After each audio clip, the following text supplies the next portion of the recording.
Alright guys, so I want to start off right away and make this video right before the game today. I will be live today at 12 p.m. Really breaking down everything, live play-by-play. I can't wait. It's going to be an exciting time, guys. But I wanted to go ahead and start this off by just making this video today, talking about where our salary cap is looking like going into this year. Our final, contract year players, everything finalized, right? So let's start off right away by saying I did put Burrow's contract in here. Again, we don't know the exact details. What we do know, what we do know is that it's going to be a $275 million contract, $219 guaranteed, and it will not impact us, again, like I said before in many videos, until 2025. So I have it set up as a $55 million contract. 99% chance it will not be a $55 million per year contract. It will probably be split up a little bit differently, maybe backloaded to help us out, for the foreseeable future. But that is on paper what the contract is. Again, we have not gotten the exact details of the contract extension yet. I'm heavily surprised because usually we get that right away. But this year he cost us $11.5 million, and next year 29.5. So going into this season, our cap room is $12.4 million, which, to be honest, is actually pretty dang good. With all the things we did this offseason, signing Orlando Brown Jr., making him one of the highest paid tackles in football, giving Irv Smith a contract, Nick Scott a contract, who else? Is that it? That's not it. That can't be it. I mean, we picked up some guys here and there, but I think that was the major signings, right? Left tackle, tight end, strong safety. Yeah, that was literally the main signings. I mean, obviously, don't get me wrong. We also re-signed Jermaine Pratt, right? But I'm talking about free agent-wise. That's that. Okay. And then free signing-wise, we re-signed Logan Wilson. We re-signed Jermaine Pratt. We gave Trey Hendrickson an extension, right? So we gave all those guys all this money, and we're still sitting at 12.4. We did a lot of great things this offseason with all these pieces of the puzzle coming together, and we're still sitting at 12.4 million. And again, we're still sitting at 66.9 million for next season. But again, keep in mind that these are all the players that, left us, or some of them were on our press squad, some of them are not. But 2024 is still going to be an interesting season. So, going into this year, again, we do have 12.4 million for this year to work with, and then 66.9 million next year. Now, keep in mind, 2024, 2025, 2026, these are all projected numbers. The salary cap goes up every single year, but no one actually knows what the salary cap will be. These are based on educated predictions, based on overthecap.com. So I just wanted to say that right away. Our 12.4 right now is solidified. That's right now how much cap we have. But for the rest of them, they're all just educated guesses based on what the salary cap would do. Nobody actually knows what the salary cap, how much it will go up, or how much it will go, that kind of stuff. With that being said, though, educated guess-wise, we can say 66.9 million. So, the question is, okay, so going into this year, again, we still have Tyler Boyd, Jonah Williams, Cheeto, T. Higgins, Max Sharpen, Cody Ford, DJ Reader, Drew Sample, Irv Smith, Keem Davis-Gaither, Trenton Irwin, and no one else really that we care about. I mean, Travion Williams, I would say we care about him, Jake Browning. But again, like I said, a lot of these guys we can bring back on league minimum or press squad guys. Travion Williams could be press squad or that. Joe Bashy, press squad or, league minimum.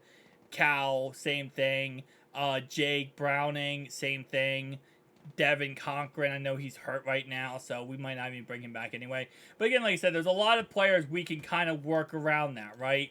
But again, we don't have all the money in the world. We have 12.4 million this year who we need to use if we want to re-sign any of these guys. But how I look at it going into the season, as I said many times, Tyler Boyd, I think is going. I think Jonah Williams is going. I think Cheeto comes back on a team-friendly contract.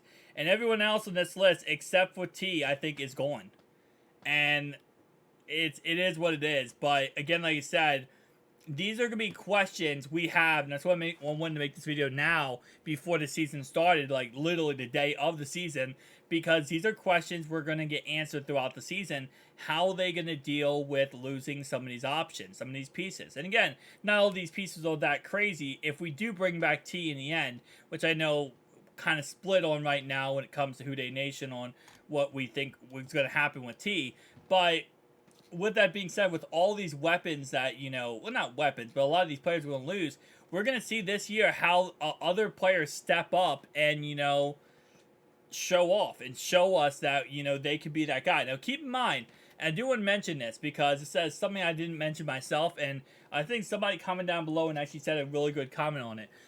Players can always restructure their contracts to take pay cuts to help keep other players on the roster.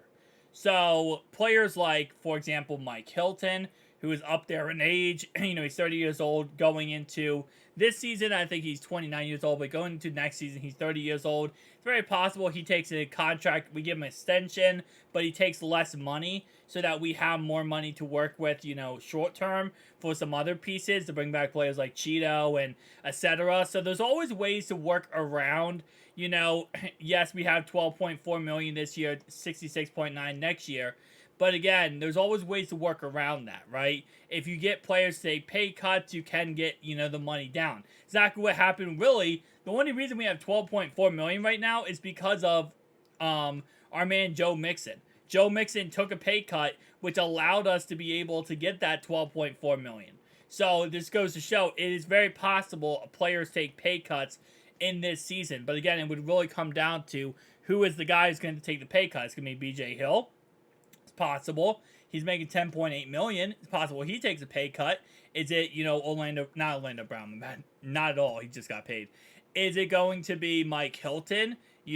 Alex Kappa? There's so many different players it could be to take a pay cut to help us re-sign some of these guys like Tyler Boyd or more money toward T. Higgins. So I do believe there will be some conversations about that throughout the season. But going into this season, the only real question I will say is, number one, what's going to happen to T? Because everyone else, I feel like, outside of Cheeto, I will say, and even Cheeto's 28, 29 years old, but outside of Cheeto, everyone else on that list right here, I feel like, is expandable. DJ Reader, maybe not. DJ Reader is the only other guy I will say no. Irv Smith is, at the end of the day, we'll just draft a tight end. But I say 100% T. Higgins and DJ Reader and Cheeto. Those are three guys that I know the Bengals want to bring back, right? They want to add them back to the roster. But it's going to come down to this season, how are we going to structure that? And second off, how is it going to work with Joe? What did Joe's contract actually look like? And we're going to find out about it probably within the next week, I would say. I don't know why they're taking so long to release the details. Maybe they just don't want to get people all riled up depending on how the contract looks. Who knows? Guys, tell me down below your thoughts and opinions. I'll see you guys next one. Peace out.